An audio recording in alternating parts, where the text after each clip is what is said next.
जी operation के दौरान ये कटिंग का काम करते हैं, कटिंग का काम आता है।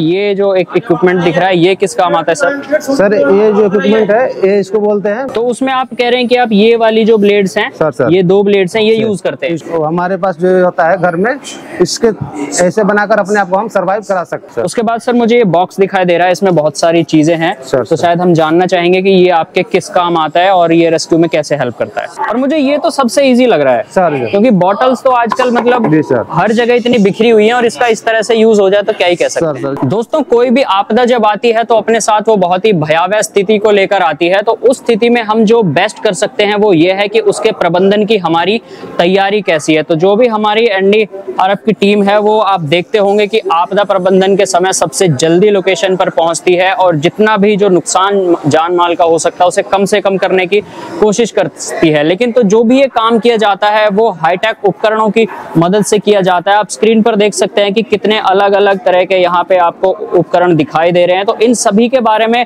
हम अभी जो प्रोफेशनल्स हैं उनसे जानेंगे कि इनको किस किस सिचुएशन में कैसे कैसे यूज किया जाता है। सर नमस्कार। नमस्कार सर। क्या नाम है सर आपका? मैं head constable GD Om Prakash, NDRF Ghaziabad से हूँ। जी तो सर जैसे कि हम जब भी इस तरह की कुछ घटनाएं घटती हैं तो हम देखते हैं कि आप लोग तुरंत वहां पर पहुंच जाते हैं और जो भी आपके प्रयास होते हैं वो हमने सभी देखे कि कितने भरसक प्रयास होते हैं। आप पूरी अपनी जी जान लगा देते हैं कि लोगों को जितना से कम से जो नुकसान हो चुका है उसे कम से कम किया जाए और लोगों की जितनी जानें बचाई जा सके आप बचाएं। तो हम जब टीवी पर देखते हैं तो हमें ना बहुत सारे ये उपकरण भी दिखाई देते हैं जो कि शायद हमें उस समय समझ नहीं आते हैं, लेकिन अब यहाँ पर अगर मैं आया हूँ इस एग्जीबिशन में तो मैं आपसे चाहूंगा कि आप 1 बाय 1 प्लीज एक बार इन सभी को एक्सप्लेन करके हमें बताएं कि ये किस किस तरह से काम आते हैं। जी सर, ओके, थैंक यू जी सर। इसको बोलेंगे सर हम एक्चुअली आरारसा गैसोलीन। जी ऑपरेशन के दौरान ये कटिंग का काम करते हैं, कटिंग का काम आता है। इसमें सर 3 प्रकार के ब्लेडें आती हैं, डायमंड टिप, एब्रेसिव और वुडन। जी ये तीनों प्रकार की कटिंग करती है। उसी प्रकार सर है। तो इसका मैं जानना चाहूंगा सर फ्यूल क्या होता है, मतलब ऑपरेट कैसा होता है? बैटरी ऑपरेटेड है या गैसोलीन? गैसोलीन ऑपरेटर है सर, गैसोलीन डलता है इसमें। Gasoline sir. तो इसका मतलब टोटल वेट कितना रहता है? इसका वेट 10 kg है टोटल विद जब इसमें फ्यूल डाल देते हैं उसके बाद 10 kg है सर। तो काफी भारी है कि इक्विपमेंट हो जाता है। तो ये जब भी काम आता है कि जब कोई बिल्डिंग वगैरह कोलैप्स हो जाती है और लोग नीचे दब जाते हैं तो सर उसको कटिंग के जो विक्टिम अंदर फंसा हुआ है तो उससे हम इसके द्वारा कटिंग करके अप्रोच बनाकर उसको विक्टिम को बाहर निकालने के प्रयास करते हैं। जी जी जी जी जी। और सर मुझे एक ये जो एक इक्विपमेंट दिख रहा है ये किस काम आता है सर? सर ये जो इक्विपमेंट है ये इसको बोलते हैं BLC।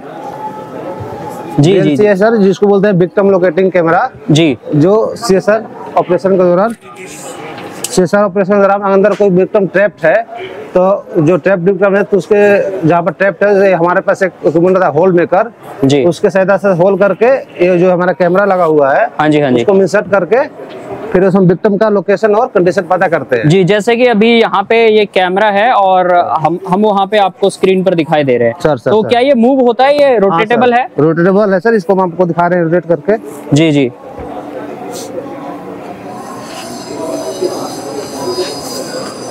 जी। तो इस तरह से दोस्तों ये रोटेट हो जाता है और जो विक्टिम की लोकेशन है वो ये कैमरा फाइंड आउट कर लेता है कि जहां तक इंसानी नजरें नहीं पहुंच पा रहे हैं या इजीली एक्सेसिबल नहीं है तो कैमरे की नजर की मदद से स्क्रीन पर पता लगा लिया जाता है और फिर शायद उसी हिसाब से आप प्लान करते होंगे कि उसको रेस्क्यू कैसे करना है।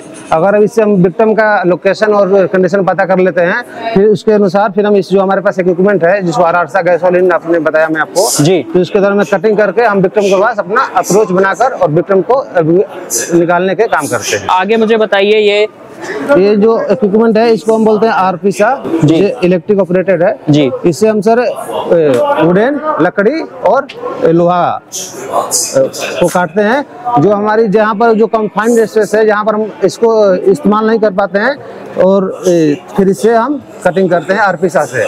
जैसे हमारी जो टीन के चादरें हो गई, जो छोटा खिड़की दरवाजा हो गया, इससे हम कटिंग करते हैं ऑपरेशन के दौरान। तो उसमें आप कह रहे हैं कि आप ये वाली जो ब्लेड्स हैं सर ये 2 ब्लेड्स हैं ये यूज करते हैं? ये वाली जो ब्लेड है सर वुडन को कटिंग करता है और ये वाली जो ब्लेड है सर मेटल को कटिंग करता है। जो हमारी मेटल कटिंग करता है। जहाँ पे बड़ी वो मशीन नहीं जा पा रही है वहाँ पे इजीली एक्सेसिबल है। उसके बाद सर मुझे कुछ ये दिखाई दे रहे हैं, ये कौन कौन से ये सर जो गैजेट्स हैं आप इक्विपमेंट देख रहे हैं जी, ये एक्चुअली सर रेडिएशन के रिगार्डिंग है। इसको जिसका नाम है मिनी रेड एक्सटेंडर है जी, ये जो इसका बोलते हैं सर मिनी रेड एक्सटर्नल है जी, और ये है मिनी रेड इंटरनल जी, जी, जो गामा बीटा और एक्सरे को जो हमारी रेज होती है उसको डिटेक्ट करता है। तो ये हमें किस तरह से हेल्प करते हैं ये सब चीजें? सर जैसे हम रेडिएशन के क्षेत्र में काम करते हैं जी, जहाँ पर रेडिएशन है तो फिर हमें बताने लगता है कि यहाँ पर रेडिएशन है, आप आगे मतलब ना जाएं, जैसे फिर आपको डोज ज्यादा तो ये भी सेफ्टी पर्पस के लिए ही है। जी जी, thank you so much sir. उसके बाद मुझे एक और ये कुछ यूनिट दिखाई दे रही है, ये सर इसको एक्चुअली बोलते हैं मल्टी गैस डिटेक्टर जी, जो हमारी गैसेज होती हैं, टॉक्सिक गैसेज होती हैं, जो हमारी वायुमंडल में गैस होती है उसको डिटेक्ट करता है। तो इसका जो ये इनटेक है यहाँ से गैस को अंदर लेके और तब डिटेक्ट करता है, अंदर लेके फिर डिटेक्ट करता है। जी जी, एग्जांपल के लिए मैं आपको वो दिखाना चाह रहा हूँ। जी जरूर। जैसे हमारे वायुमंडल में जो ऑक्सीजन की मात्रा होती है जो 21% होती है। हाँ जी, हाँ जी। तो जैसे सर ये देखना है आपको शो करके दिखाएगा। अभी ये ऑन है, अभी ऑन हो रहा है सर प्रोसेस। ठीक है, तो ये कैलकुलेट कर रहा है सर। ये सर देखिए जैसे O2 ऑक्सीजन इसको 20.5 शो कर रहा है। जी जी, बिल्कुल इसमें यहाँ पे 20.5% जो अभी ऑक्सीजन का लेवल जहाँ पर अभी हम खड़े हैं यहाँ पर है। Thank you so much sir, thank you so much. और इसके बाद सर ये उसी प्रकार सर से जो हमारे है डोजीमीटर है, जो हमारे आप मार्क 4 PP देख रहे हैं, जो जिससे हम उसको करके ऑपरेशन में जाते हैं तो उसी के उस पर हम यहाँ पर जो साइड में लगा के फिर इसको जैसे हम उसमें कोई ऑपरेशन में जाते हैं या कोई काम करने जाते हैं तो इसको ये हमारा जो डोज है उसको बताता है कि आप ज़्यादा मतलब जो हमारे शरीर के लिए हार्मफुल डोज है आप इसको देखते रहना है कि जो डोज है आप ज़्यादा तो नहीं ले रहे हैं, तो इसको सर इसके लिए सर है मतलब किस चीज़ की डोज सर? जो रेडिएशन का डोज, जो वहाँ पे गैसेज होती है, रेडिएशन जो भी डोज है सर। ठीक है, तो उस हिसाब से फिर आप अपने रेस्पिरेटर की सेटिंग्स वगैरह को चेंज करते हैं? रेस्पिरेटर का सेटिंग सब सेम ही रहता है। ओके, बस डोज को दिखाता है कि आप कितना डोज ले लिया, आप इनहेल कर लिया। ठीक है, अगर ज्यादा है तो फिर आपको लौटना भी पड़ता है। अगर ज्यादा हमने अगर देख लिया तो फिर वहाँ से तुरंत हम वापस जाएंगे, दूसरा कोई वहाँ पर जाएगा। ठीक है, थैंक यू सो मच। उसके बाद सर मुझे ये बॉक्स दिखाई दे रहा है, इसमें बहुत सारी चीजें हैं, तो शायद हम जानना चाहेंगे कि ये आपके किस काम आता है और ये रेस्क्यू में कैसे हेल्प करता है? सर ये जो चीजें हैं इसको सैंपलिंग किट बोलते हैं हम। ये हमारे जो कोई किसी फैक्ट्री में या कोई भी वारफेयर में जो केमिकल अटैक होता है उसमें सर इसमें सैंपल कलेक्शन के लिए यूज करते हैं सर इसको हम। ओके, मतलब किस चीज का सैंपल, जैसे ह्यूमन सैंपल या फिर जो वहाँ पे लीकेज हो गया? जो केमिकल वहाँ पे लीकेज हो गया है, इसके अंदर जो आप सर डिब्बे में देख रहे हैं ब्लैक कलर का जो एक्टिवेटेड चारकोल है ये जी, इसके अंदर एक शीशी है जो सिंपल इकट्ठा करके शीशी में डालते हैं और इसको हम अपना जो टेप होता है इसको सील करते हैं सर इसको। ओके ओके, जिससे कि हमें सैंपल्स मिल सके और बाद में हम कंक्लूजन पे पहुंच सके कि क्या कारण रहा था, नहीं कौन सा केमिकल है। जी जी जी, thank you so much sir. उसी प्रकार सर ये फ्लड से रिगार्डिंग जो हमारे इम्प्रोवाइज डिवाइसेस हैं जो घर में मतलब बना सकते हैं और यूज कर सकते हैं, तो इनको आप खुद से असेंबल कर सकते हैं। आपने बहुत इजी वे में समझाया है। जरा बताइए एक बार किसके कौन कौन सी चीजें हैं ये? जैसे है बैरल लाफ्ट सर इसको बोलते हैं। जी जी, बैरल लाफ्ट में जैसे किसी भी आपदा या किसी बाढ़ के दौरान अगर हमारे पास रिस्पॉन्स टीम पहुंचने में देरी है तो उसके जो हमारे घर में इम्प्रोवाइज चीज होती है एक जैसे अवेयरनेस के लिए उसको हम इस तरह के बना कर, इसका साइज थोड़ा बड़ा होता है 6 से 7 फीट और जो हमारे ड्रम लगा हुआ है ये भी बड़ा होता है। तो अगर आपके पास रिस्पॉन्स टीम नहीं पहुंच रही है तो हम इस तरह के बनाकर अपने आप को सर्वाइव करा सकते हैं जब तक हमारे पास कोई टीम मदद के लिए नहीं पहुंच रही है। पानी से ऊपर रह सकते हैं, मतलब आपको डूबने से मतलब बचा सकता है। और एक्चुअली आपका जो और घर में जो हमारे सामान वन होते हैं और बच्चे उसको भी आप मतलब आप इधर से उधर ले जा सकते हैं। जी जी जी सर। उसके बाद सर यूटेंसिल राफ्ट मुझे दिख रही है। यूटेंसिल आप सर सेम ही हुई है जो हमारे घर में वो होते हैं मटकी या देगची या जो भी अलग अलग कहते हैं। हाँ, उसको सर प्लास्टिक से पूरा कवर करेंगे। इसको कवर करने के बाद इसकी भी जो साइज होती है सर बड़ी होती है, दिखाने के लिए छोटी है एक्चुअली। इसकी भी साइज जो बम्बू इसका साइज 6 से 7 फीट होनी चाहिए और जो हमारे पास जो होता है घर में इसके ऐसे बनाकर अपने आप को हम सरवाइव करा सकते हैं। जी सर, जी थैंक यू सर।